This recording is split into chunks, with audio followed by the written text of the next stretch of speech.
And this class is being recorded, and we record for various reasons. There are people who will not be able to join us because of one reason or the other. That's one reason why we record a class. Number two, it's for authenticity purposes. Unaweza kutokea mtu yeyote tu hapa aseme that class never took place.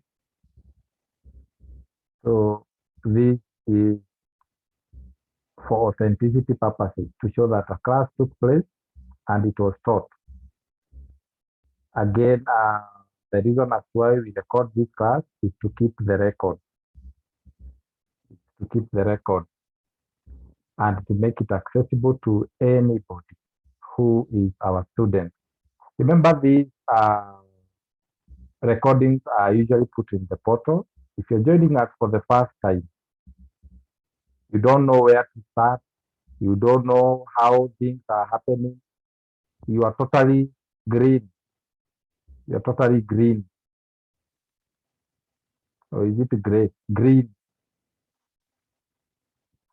Number one thing that you must know is that once I teach a class, once I teach a class, you'll find in that portal, like for example, today's topic, once you're done with the topic, let's go to the previous class that we had. If you go to that previous class, you'll find their notes.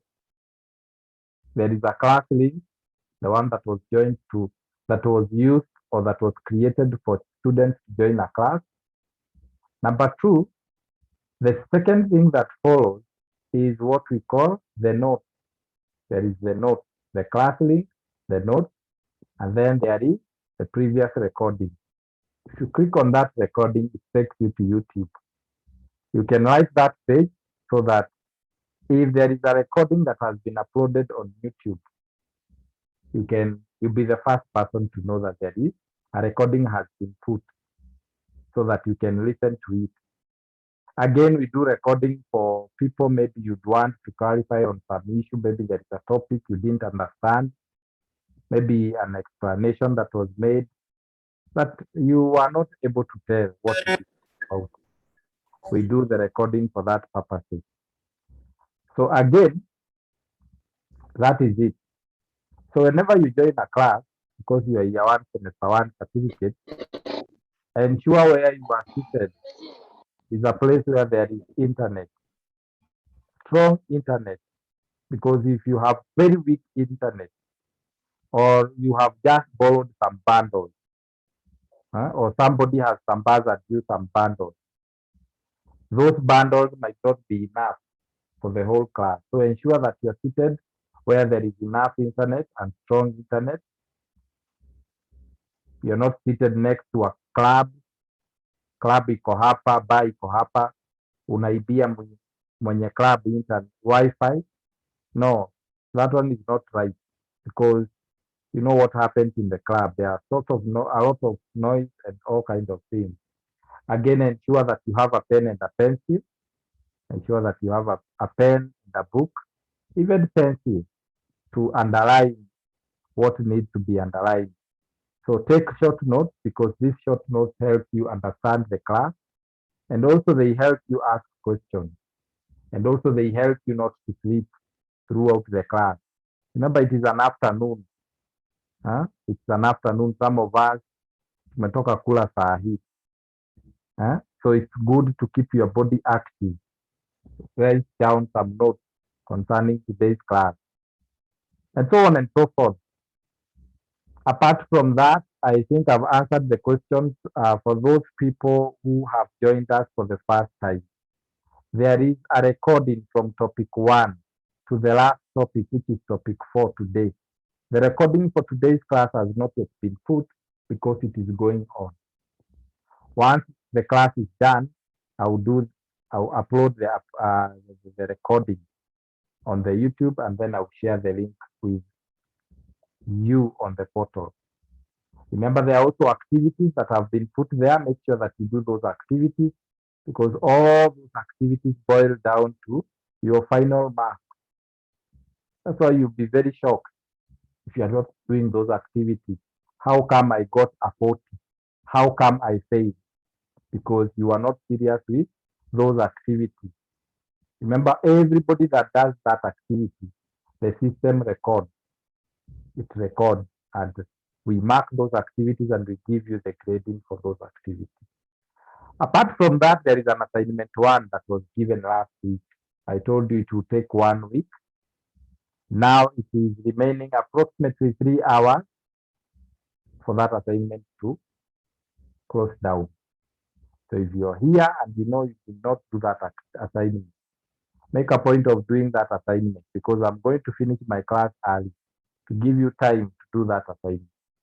It's assignment one. Hatutarudi hapo tena.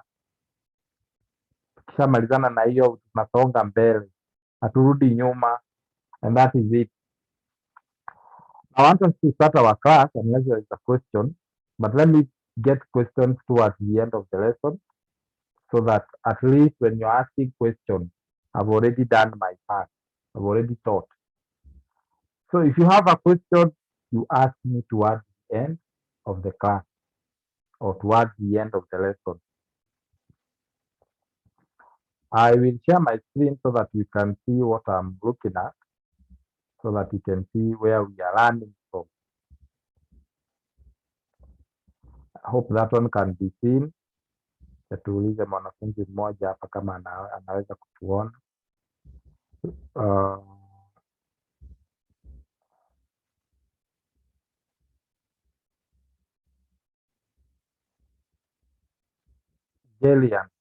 Jelian, can you see that screen? No, Jaylan. Can you see my notes? Or you're using a mobile phone? Even when you're using mobile phone, you should be in a position to see those notes. So let me zoom them so that we can see. So today, we are learning about listening skills. Remember topic one, we were looking at introduction to communication skills. Topic two, we looked at verbal communication. And topic three, we looked at nonverbal communication. Now today, we are looking at listening skills. Listening skills. Now when we talk about listening is a process, just like communication. Listening is a process, just like communication. And it happens so fast that you cannot even realize it is a process. Nasema wale mnajoin na microphone zikiwa on, switch them off. Otherwise you'll find yourself out. And you have no one to blame. You will blame it on yourself. So keep your microphone off unless I have called you or I've called upon you to speak. So when you talk about listening, just like communication, it is a process. But it happens so fast that we cannot even realize that it is a process. So the listening process has 4 stages. We're going to look at these stages. And the stages are the receiving stage or receiving message. So when you're listening, there is the receiving of messages. There is the stage of attending to those messages. There is a stage of assigning meaning to those messages. And there is a sign of remembering. I mean, a process of remembering. So there is a stage of remembering that or those messages. So in an ideal listening situation, all these stages will be completed. You cannot say that I have done this. You cannot jump one stage and you call it listening. No. All the stages have to be completed. If one of the stages is skipped, then it means that listening did not take place. Like for example, you jump the stage of receiving. You cannot attend to what you have not received. You cannot give meaning or assign meaning to a message that you did not receive, and so on and so forth. So in other words, we are saying that it is a process and you cannot jump one process to say that the process is complete. Just like communication process, you cannot remove one process and you say communication took place efficiently and effectively. No, that one, that is not communication. That's something else. So therefore, the following stages, you're going to discuss them or to explain them in detail. We have the receiving of messages. So in any one day, for example, we receive a lot of communication. We receive a lot of messages than we need or we can process. When you woke up early in the morning, you have met so many people. You have had a lot of noise. I mean, a lot of noises, a lot of communication, and you did not attend to all of them. In other words, when you wake up to now, you woke up, let's say, for example, at 7:30, up to now, and even as we speak right now, you have had a lot of things. So some of the messages that we have had include things like commercial. There is somebody who woke up in the morning and he felt like staying in the sitting room and watching cartoons or watching whatever things that were happening. There is somebody who woke up early in the morning to just listen to Radio Jambo for Patanisho. There's somebody who woke up early in the morning to listen to Maina and Kingani, Classic 105. And there were so many things that were happening around you. Maybe there was someone was shouting in the corridor. Maybe maybe your friend was having a lecture through Zoom, just like you are doing right now. There was a conversation of a friend. Some people were conversing around you, and so on and so forth. So, in other words, in a day, we hear many of messages, but we cannot listen to them. You see, it's like when you bought a matatu from town, all along where you live, especially these matatus from Thika Road, Gezorai 45, Parapanda, and the rest. You realize that there's so much things, the noise is too loud, and to some extent, you can't hear what they're saying. So when you talk about hearing and listening, they are different things. To hear, you don't pay attention, you don't internalize the message. You cannot do what we call translate the message. You don't understand. That is hearing. Hearing is passive in nature, yani inakupita tu. But when you talk about listening, listening is active. You have to put your ear alert. You have to be alert to the message. You are internalizing the message. You are listening to the word. And you sometimes, maybe when you're listening to some music, you tend to sing along. That means that you are listening.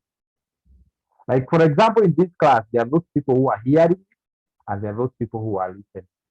An attentive listener takes notes. An attentive listener stays in a room that is very quiet, a room where there is no noise. An attentive listener does not sleep. Like right now, I know there are people who are listening to me while lying on bed. There are people who are listening to me while eating. There are people who are listening to me while thinking where they are going to get transport or some money to do one, two, three things. So hearing and listening are totally different things. Saa zile umepanda matatu ya kwenda Githurai and you unasikia music, some music that I don't even understand that music. There is a lot of noise, a lot of vibration, and you can't even hear what they are saying. Some matatus like Lofa. Is it Lofa yeah, Lofas and the other one, Super Metros, those ones. They have very loud to an extent you cannot hear anything. And a very big screen uko mbele. Unaona picha lakini hauwezi kusema ama hauwezi kujua ni nini kinaimbwa. So that is hearing. Listening, you have to pay attention. You have to internalize the message. Then after receiving the messages, like right now, some people are listening to me, others are hearing the message. So you have to attend. To attend simply means is to focus your attention on a particular stimuli. Like, for example, in the morning or even afternoon, in the afternoon, maybe when you want to get into the class, there is a lot of noise, commotion along the corridor.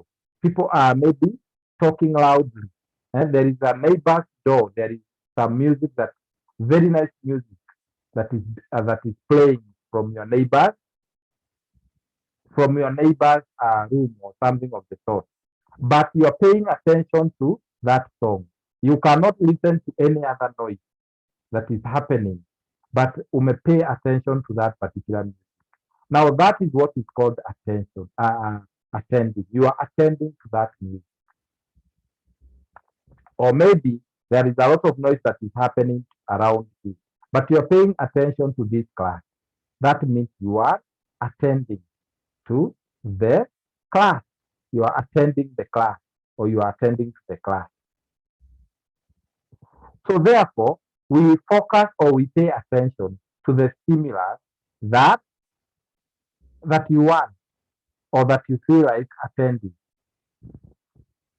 That is what we call attending. The next one is assigning meaning. Once you listen to something, or once you do what? Once you receive the message, you attend to the message, and after attending to the message, you assign some meaning. When you talk about assigning a meaning, it involves assimilating the message, making it part of your knowledge. You make part of your knowledge. Like today, we are learning about listening. You make it part of your knowledge. Huh? So to assign meaning, number one, we must decide what is in the message, or what is the message relevant, and how it relates to what we know. For me to be able to understand listening skill, I have to relate to what I'm learning with my real life situation, so that I don't forget. Even when you are reading your notes, you attend to the notes. You try to make sense from what you are reading. You try to relate it with what you already know, so that if somebody tells you or asks you, what have you learned today? To be able to tell him you have learned about listening skills. And we have said that listening skills starts with what? Starts with the message. Once it starts with receiving the message, it goes to attending. And after attending, we move to you assign the meaning. You relate it with something that you know so that you don't forget. And then after that, you have to remember the message. That if you are asked after 2 days or even after a week, what were you taught in class, you'll be able to remember. Why? Because you related the message to what you already know. So this is the final step in the process of listening. And remembering is a selective process of determining what is important and what is not important. Like right now, we are learning. You'll be able to determine which one is important, which one is not important. So the student, uh, few of you record the whole of the instructor's lecturer. Yes, that is very true. Sio wote wanaandika notes, na sio kila kitu ambacho ninaongea hapa kwa darasa ambacho utaandika. No, you only take the most important notes, the one that when you read, you will be able to remember. And I said before we started this class, I told you take notes because I will release these notes that I'm sharing with you on the portal. And once I release them, to some, it might be very difficult to understand. To some, it will be very easy because they had already taken some notes, which will help them understand the whole of the notes that I will share. So for effective listening to take place, all these stages must be passed through. That's like what I said. You cannot jump one step of receiving the message alafu uniambie ushafanya kila kitu, ushaelewa, the process is complete. No, no, it is not complete. It is easy, however, to give the appearance of listening without listening at all. Like for example, if at all we are in class, you will see some people looking at me. They are giving the appearance of listening, but akili iko mbali sana. These people are not even in class. They are at home sleeping, or they are at home huh, doing their own thing. So the extent to which you complete the steps in all the listening process will depend on who and what you are listening to, as well as how important the message is to you. If the message is not important to you, why pay attention to it? Like we are learning right now. This message is very important to you. Some of us are learning for exam purposes. Ni exam tu imekuleta hapa. Once you are done, everything goes with the exam. That if I ask you after the exam, what is the listening? Can you give me or define for me what is listening? Can you give me 5 steps of listening? You tell me I don't know. Hizo vitu hata siwezi kumbuka. This is a university, it's not a primary school. Because the things that you are learning are things that you're going to apply them in life. So that is it. So let's look at something else known as listening skills. So we are defining the term listening skills. So when you talk about listening skills, this is the ability to accurately, and I repeat, to accurately receive and interpret messages in the communication process. Remember, in the communication process, the initiator of the message is known as the sender or the source. This message will go to the person known as the receiver.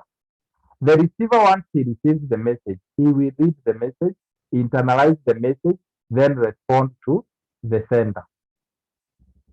Then respond to the sender. So therefore, we are saying that listening is the ability to accurately, when I send a message to you, or when a friend sends a message to you, you have to interpret the message accurately for you to respond accordingly. If you receive the message wrongly, like kuna watu ambao ukituma message, they interpret the message wrongly, so they respond negatively. So listening is the ability, number one, to accurately receive and interpret the message in the communication process. So listening is key to all effective communication. You have to listen to respond accordingly.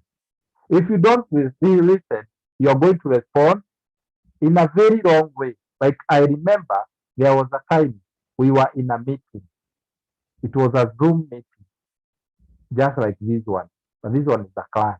It was a Zoom meeting. Now, the meeting was coming to an end. And because the meeting was coming to an end, we were about 10 people in the meeting. And now the chair of the meeting went and asked, there is this section in the minutes that any other business, what is your opinion? So he was asking, is there any other business that you think we should do what? We should deal with it in this meeting. So everybody went saying, no other business chair, no other business chair. Mr. David, no other business. Mr. Kamau, no other business. Mr. Joel, no other business. And now he got to this other guy. I will not call his name. Let me just call him Mohammed. Mohammed, Mohammed said, I agree with you. I agree with so and so. And the people laughed in the meeting. Huh? Because this person was not listening. You have to listen for you to give the right feedback. Imagine mtu anakuuliza, is there any other business? Wewe unasema I agree with Joy. I agree with Joy, which is very wrong. Eh? So without the ability to listen effectively, messages are easily misunderstood. And there happens to be what we call miscommunication. So a good listener will listen not only to what is being said. If you are a good listener, you only listen to not only what is being said, but also to what is left unsaid. To what is left unsaid. Or on only on partially what? Or only partially said. Eh? So effective listening involves what? It involves observing body language. If at all we were on an open class, it involves observing the body language of the speaker and noticing the inconsistency. Kuna watu huongea lakini ukiangalia vile vitu wanafanya kule mbele unapata ya kwamba this is an inconsistency. That is what listening involves. Look at the person speaking, not only what he's saying, but also look at his body language. Does his body language go hand in hand with what he's saying? Notice the inconsistency. So therefore, there are 10 principles of listening. When you talk about principles, these are key things that should be put in mind when you are listening. Number one, you're told stop talking. Stop talking. Like you'll hear two people, they are not in agreement. Huh? Maybe a boy and a girl, they are not in agreement. The best way to solve a disagreement is to listen to one another. Listen to what this person is saying. Listen to his point of view. Put yourself into his shoes. Once you put yourself into his shoes, you understand where he's coming from. But some of you, this one will be talking and you are talking. So no one is listening to one another. Or maybe a class is taking place, the lecturer is talking, wewe tayari ushaform kamiti kako hapo. You are discussing about maybe for example the general election that will happen in August 9. And the speaker is speaking. So stop talking. Don't talk. Listen. When somebody else is talking, listen to what they are saying. Do not interrupt them. Don't interrupt them. Even if they have said something that is not true about you, or that it has affected you in a way, don't interrupt them. Talk or talk over them, or even finish sentences for them. Nimeanza kujieleza hapa. I've started talking about myself. I am expressing myself. You have already started doing what? Filling the gap and finishing the sentences for me. Stop, just listen. So when other people have finished talking, you may need to clarify. Like you have finished talking, clarify to ensure that you have received the message accurately. Like those people who come to us to sell to us products, listen to what they are saying. Listen to what they are saying. So that at the end of the day, you will have an opportunity to ask a question, to clarify whether you have understood what they are saying or not. Number 2 principle of listening is prepare yourself to listen. Prepare yourself to listen. And how do you prepare yourself to listen? Relax. Focus on the speaker. You relax and you focus on the speaker. Put everything that seems to be what we call a disturbance aside. Put things that tend to disturb aside, or things that will disrupt your mind. Put them aside. So the human mind is easily distracted by other thoughts. For example, somebody can tell you, are we going for lunch if you're in class? It disturbs you completely. What time do I need to leave to catch up my train? Unafikiria uko kwa meeting. This lecture is taking long time. How can I get, you are thinking, where can I get money? My transport is not enough. It is going to rain. Try to put other thoughts out of mind completely. Concentrate on the message that is being communicated. I know we are human beings and we found ourselves in a meeting, and when you peep through the window, you see dark clouds. Unajua tu leo it's going to rain cats and dogs. Today I am doomed. And the speaker is speaking, is passing a very nice message, very good message. Now those are the distractions that are going to distract your mind from listening to what the speaker is saying. Okay, again, put the speaker at ease. Help the speaker to feel free to speak. But when the speaker is speaking, give him the room of feeling free to speak. You can get to a room somewhere and these audiences are not giving you the room to speak. Like there is usually a class that I usually have.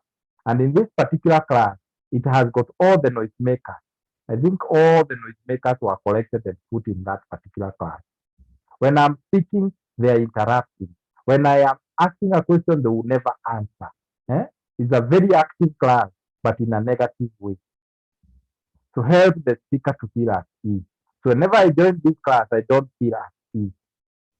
So first of all, I have to warn them before I start my class. So remember their needs and concerns.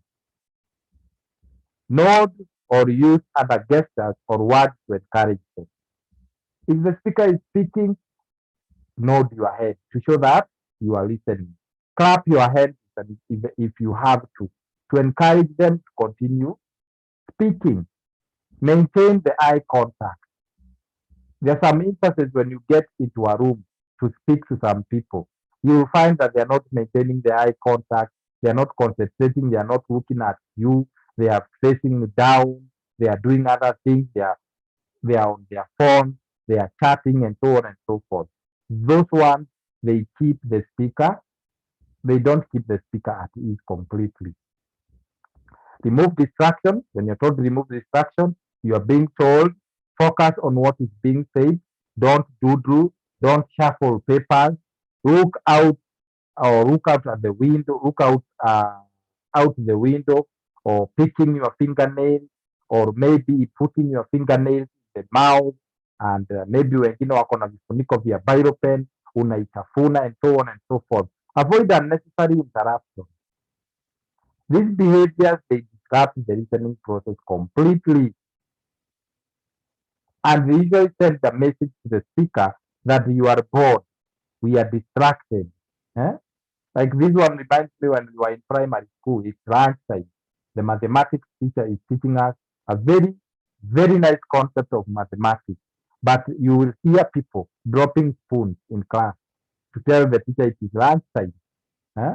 Kengele ya lunch ilipigwa kitambo sana. Wewe mwalimu toka. Eh? We are not listening. Eh? Some of them will start dropping spoons, dropping even plates, so that the teacher will realize, okay, it's lunchtime and allow you to go and take your lunch. Emphasize or emphasize. Emphasize simply means put yourself into the speaker's shoes.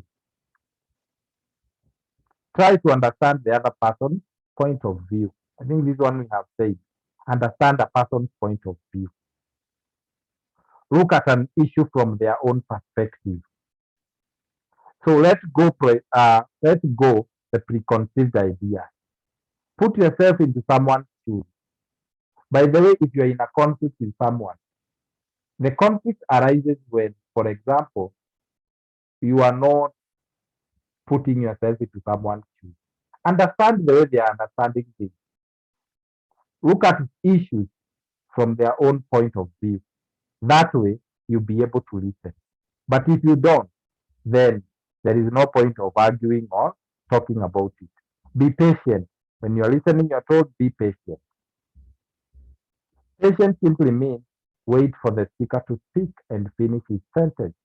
Wait for the speaker to speak, to finish his statement. Be patient and let the speaker continue in their own time. There are people who speak very fast, and there are those who speak very slowly. Be very patient. If this is a customer who has come to our company, he's taking long to express himself or to express himself on what kind of service he needs. Just listen to that speaker. Let him finish what he has to say for you to get it right. Avoid personal prejudice. When you talk about personal prejudice, you are saying that there are people who prejudice others. Like, for example, because he's a Luo, he's teaching us. Luo knows nothing. This one is a Kikuyu. He knows nothing. Kikuyus with engineering, hey, these ones, they are not good. So you come up with a prejudice of the sort. Huh? Try to be impartial. Don't become irritated, and don't let the person's habit or mannerism distract you from what they are really saying. Everybody has got a different way of speaking. Some people are, for example, nervous or shy than others. Some, they have regional accents, eh? or they make excessive words Arm movement. Kuna watu wakiongea unapata ya kwamba they have to throw their arm in the air or on the air. There are those people when they talk they shrub a lot. The accent keeps you off. Unasema kama huyu anaongea hivi hakuna kitu anajua. This person doesn't know anything. Listen to even to accent, the way he's speaking. Now that one is very wrong. Also listen to the tone, the volume, the tone, and so on and so forth. You also told listen to ideas, not just words. And lastly, you're told wait and watch for the nonverbal communication. Because gestures and facial expressions and even eye movement can all be very important. We don't just listen with our ears, but also we listen while we watch for the nonverbal cues or for the gestures to get additional information. Because the speaker might be speaking, he is giving you an additional information through gestures, through nonverbal cues, but you are only listening to the word. So you're told that listening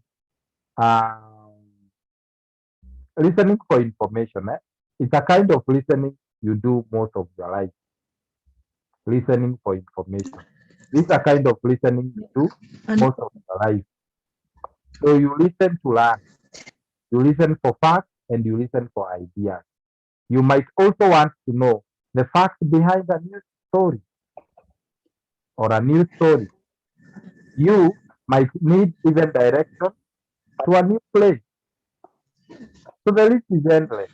The list is endless. However, you're told you need to remember. No. Basically, in listening for information, you need to identify the main idea. When you're listening for information, identify supporting material. Identify, form a mental outline. Predict what will come next. Relate points to your experience. Look for similarities and differences. That person's microphone is on. I am kicking you out as we speak. If you put your microphone on, siwezi kuambia anything. Mimi nakumbusha tu hii. Na tunamalizana hivi. If you put your microphone on, I kick you out because you are becoming a distractor. You are becoming a barrier to effective listening. So let's look at barriers to effective listening. Our next topic is barriers to effective listening. So there are many things that get in our way when we are listening. These things that get in our way when we are listening, they are called barriers. Many of which are bad habits. So barriers and bad habits to effective listening can include number one, distraction. So the four main types of distractions are physical. Physical distractions are things like maybe there is the knockings on the wall, honking of vehicles, there is a construction that is going on close to you. That is what we call distraction. So you have physical distraction. Maybe there is a child close to you ambaye anachukua kitabu, unamuona ndio huyo ametokea upande huu mwingine, ndio huyo ameangusha sahani, kikombe. Those ones are called physical distractions. Then we also have mental distractions. Mental distractions, they happen in our mind. Like for example, you are listening and then an idea comes in your mind. Let me leave this meeting. Let me go and have lunch or have dinner with so and so. An idea crops up in your mind, or you start thinking about other things. How will I get home? It is now at 8 p.m. When will this speaker stop speaking? And so on and so forth. We also have auditory barriers. These are barriers that come with what we call our ears. There are people who have got problems with their ears. So you have to shout for them to hear. Such things. And we also have visual barriers. There is somebody who cannot see clearly. You cannot see clearly. And so on and so forth. There are people who cannot see when they are seated far. There are those people who cannot see clearly when they are seated close to the board and so on and so forth. So those are distractions. We also have another barrier to effective listening is excessive attachment to personal beliefs and values. If you have an excessive attachment to your personal beliefs and values, you will never listen to anybody. For example, you are a you are a Kikuyu, and this one is a Luo. Your beliefs and attitudes, they don't go hand in hand. But because this Luo is giving you a point, unasema hiyo ni utamaduni. Hiyo ni utamaduni yao. Maybe he's telling you the truth about life. But because he is from another tribe, you see him as that one is their own, just those ones are their cultures. So you don't listen to them. Or maybe, for example, this is an Islam, and this one is what we call a Christian, Islamic and Christianity, or Islamic and Buddhism, and so on and so forth. They are not going hand in hand because this one is an Islam and this one is a Christian. They cannot be at par. Hawawezi kuelewana. I know you understand what I'm talking about. Another distraction is taking attention. There are people who are very good at taking attention. So if you take attention, that ninasikiza, you're not listening, but you are doing what you are hearing. When you fake attention, the speaker is speaking, but you show that you are listening, but you are faking the attention of listening. That is not listening, that is hearing. So the person is acting as if he is listening. So there may be some eye contact, and the person may even be nodding his head, but the mind is elsewhere. So the person may be thinking about what to have for lunch or what to wear for the party that evening. And he is taking attention in the real meeting. So taking attention is a habit for some people, but it conveys lack of respect and it also conveys dishonesty. Also, we have emotion. Emotion is another barrier to effective listening. There are people who are very emotional. When you start talking about their tribe, when you start talking about their culture, when you start talking about their home, or maybe their parents, they become so emotional. And that emotion makes them not to listen. Maybe you're telling them a very important thing that they should put in mind. But if they hear you're talking about their parents, if they hear you're talking about their culture, their religion, they become so emotional. They stop listening and it becomes a very big issue. So a listener's strengths are not likely to be functional at the optimum level when he or she is angry. For example, when two people are fighting, hata uende usimame hapo ujaribu kuwaongelesha, they don't listen to you kwa sababu already they are angry. That is it. When someone has lost his loved one, for example, that person is crying profusely. If you go and you start advising them, they don't listen. They will cry the more. They will start crying more because they are so emotional at that point. So emotion is a barrier to effective listening. Another one is noise. So noise is any extraneous variable or is anything that is not allowed in communication process or in the listening process. Noise is anything that interferes with communication. And we have classified noise as physical. We have classified noise as emotional, no, not emotional, but mental. We have classified noise as auditory. We have also classified noise as, is it physical? Yes, those things. So noise is anything that interferes with communication. And it becomes a frustrating experience for both the speaker and the listener. Also, we have fear. Fear is another barrier to effective listening. People who are afraid during conversation are likely not to listen. Say, for example, you have met your lecturer. You fear this lecturer. You are likely not to listen to him. So people who fear during a conversation are likely not to listen. They become defensive and tend to argue. Even for example, when you argue, that's why you hear of something like if you argue with a fool, never argue with a fool. Because a fool knows that he's a fool, by the way. A fool knows that he's a fool. And if he's arguing with a bright person, they become so defensive and they tend to argue a lot. Even when you're telling them or you're giving them a point, they tend to argue a lot. The next barrier to effective listening is to trying to listen to more than one conversation at a time. Jane is listening to Kamau speaking, is also listening to Angie speaking. You're trying to multitask. When it comes to listening, hapa hakunanga multitasking, lady.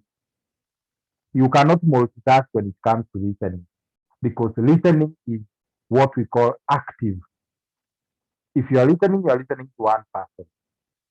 You are not listening to two people. I'm listening to the music and at the same time, I'm listening to Mr. David. No, that one is not right. Listening is active. Lack of interest is another thing. Say, for example, we are learning about listening skills, but you're not interested. At all, you're not interested. That one is a barrier to effective listening. Because if you're not interested, you're just wasting your time. Lack of focus. So not focusing and being easily distracted. Fiddling with your hair, finger, and pen, or gazing out of the window, or even focusing on objects other than the speaker. That is lack of focus. Huh? Lack of focus completely. Or you are just looking or checking your phone. Huh? Or you are in a room where the speaker is speaking. You are busy texting your friend. Huh? That one is lack of focus. Also, we also have another barrier to effective listening, which is also known as having a closed mind. Having a closed idea. Yaani wewe you are not ready for, unajua hivyo ndivyo iko na hivyo ndivyo iko. Hautaki kuambiwa anything. Hautaki kuadvisiwa. You don't want to listen even from an expert.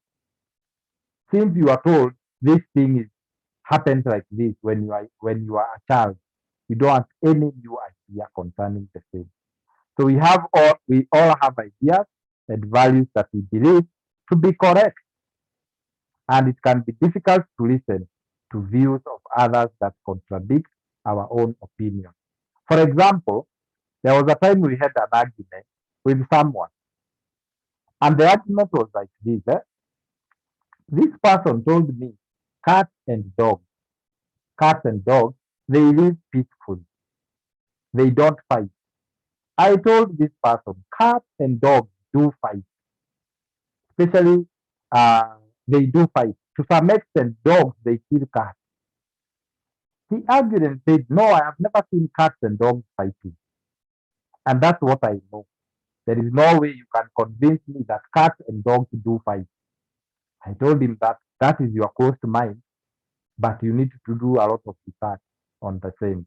We argue a lot. There was also some people who argued the whole night. One was saying that Gary is engine. Another person was saying, no, Gary is body. And they argued and they argued and they argued. Eh? The conversation ended into a fight. Because this one is having a closed mind that when you talk about a car is an engine. This one is saying, no, a good car is the body. And so on and so forth. So that is having the two parties who are having closed mind. If you could tell me that car is body, na huyu mwingine aniambie kwa nini anafikiria ni body, nitamwambia okay, that one is very right, but also engine plays a very important part as far as a vehicle is concerned. So they had a cost mind and so on and so forth. That is an example. So how do we listen more effectively? To listen more effectively, prepare yourself to listen. These are just a summary. Prepare yourself to listen. How do you prepare yourself to listen? Stay in a room where there is there is no noise. Ensure that mental distraction is not there. Minimize the mental distraction. Take a pen and a paper to jot down points. Listen for the main idea. Listen for the main idea. Listen for supporting ideas. Also link introduction with the conclusion. He started this way. What is his conclusion? Recognize context and also clues. Also take note. He started by saying take note, also take note.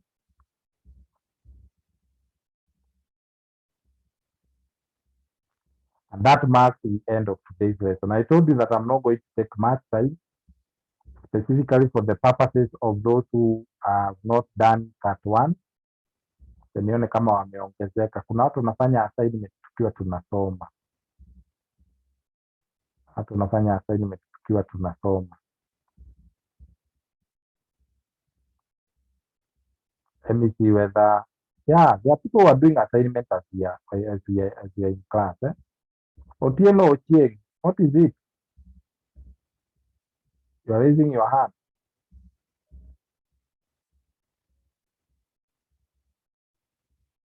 Or you are exploring Zoom.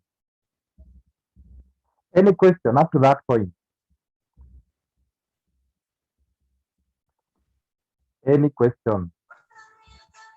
I have a question.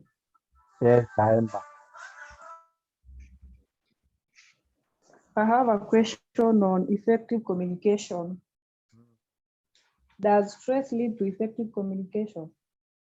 Stress. Those are emotional. No, those are called what? Stress is emotional. They are called emotional barriers. When you have stress, that is a barrier. You will never listen to anything. Or we can actually even put them as mental barriers.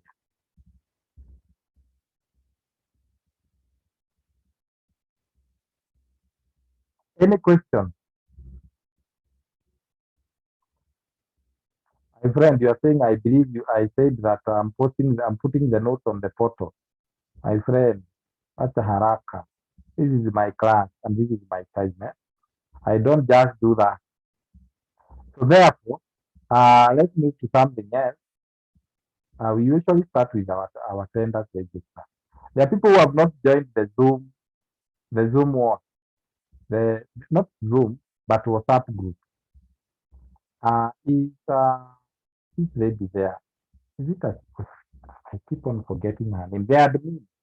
Admin uko hapa. You know yourself. Niko hapa. Yeah, can you share the link? Share the link for joining the Zoom so that others can join that Zoom. Not Zoom, WhatsApp. Share your link, your wengine wa join your WhatsApp group. Again, something else. If you are given the password to join a class, not to take your own register, kindly do. That is your responsibility. If you don't take your register between now and 5, it will be considered that you are absent. Hata kama join class, even if you do all the activities, and even if you even ask for more activities, you'll be considered as absent. That's why I give password every class. At the end of every class, or towards the end of every class, I usually give a password for you to take your own or to take your own register. If you fail to take your register, you'll be considered absent and it will affect you during the exam. You'll not be allowed to sit for that exam if you don't even attend or you don't even achieve 75% of the class attendance. So that is it. So usinipigie simu kuniambia mwalimu you have marked me absent. Absent na ni wewe ulikuwa uchukue nini? Uchukue register. That is it. I think hiyo tumemalizana na wewe. Usikuje kuniandikia message kwa WhatsApp, kunipigia simu kuniambia uko absent. What were you doing? So that is the password for today's class. I've already shared. It starts with the DUXBFB.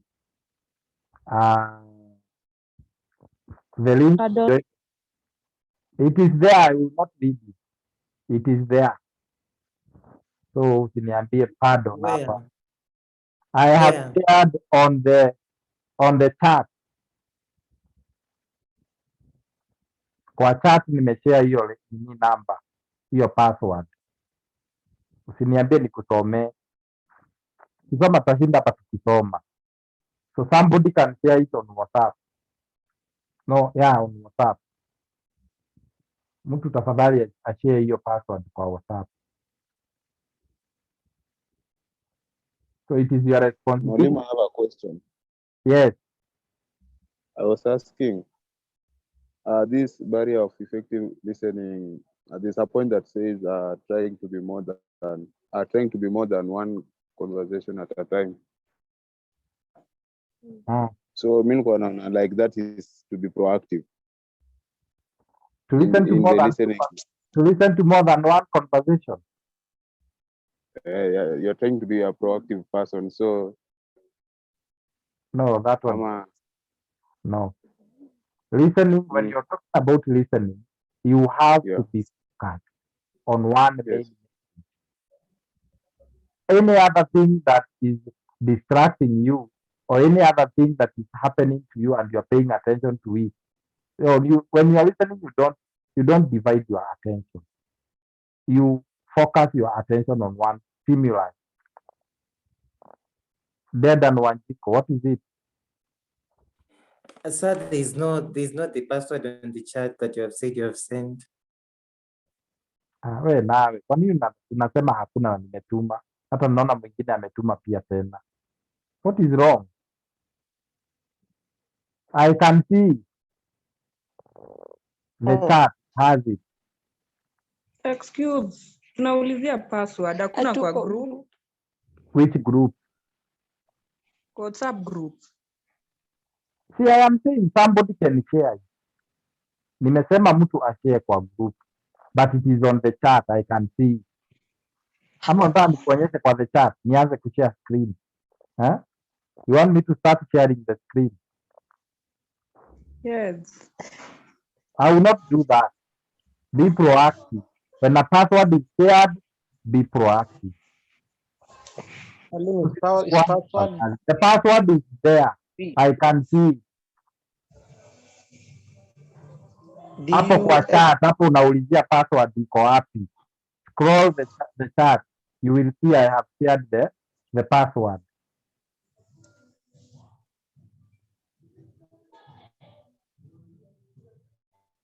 Mandani share tena. Let me share it again.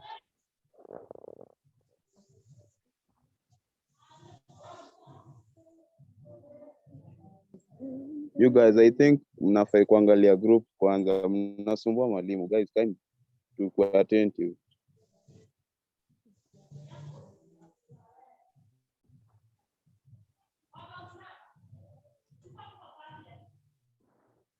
The password is there. I've shared it again. If you don't see it, forget about your attendance. Na nitakumark tu absent. Because wewe mwenyewe, kwani kazi ni gani? Nimeishare tena. It is there. I will not read it. Because kuna watu watachukua wrong. Sitaisoma kwa sababu kuna watu wanasikia vitu zao, wanaiandika, alafu haiendi through. I have told the admin, kindly share the link to the WhatsApp group. It has not even been shared there. The password has not yet been, let me check whether it has been shared on the group. It has already been shared in the group. It is there. So admin, can you share the link to the WhatsApp group for those who have joined us for the first time? Let me see whether I can do it. No, admin share it. Tafadhali to share hiyo link watu waingie kwa group. Use that password to take your attendance. I can see some people have already taken their attendance on my end. You want me to share my screen to show you the people who have taken their attendance already? I can read their name. This is who. We have Aden Burale. We have Alan Kitambasi. We also have Danto Mahi. Hao ni wenye wamechukua register. We have Wajiko Dedan. We have Dereva Morira. We have Fortune Ward. We have Jacobo Kabuzi. We have Bakari Jailan. Another one is Jeremiah Ukwengu. And so on and so forth. The list is very long. Those ones have taken their register already. So usituandikie message hapa kutuambia haifanyi. Tuandikie message ama kutuambia haifanyi. Sababu tayari tunaona wengine washachukua register. Now allow me to move to something else. Unless there is a question.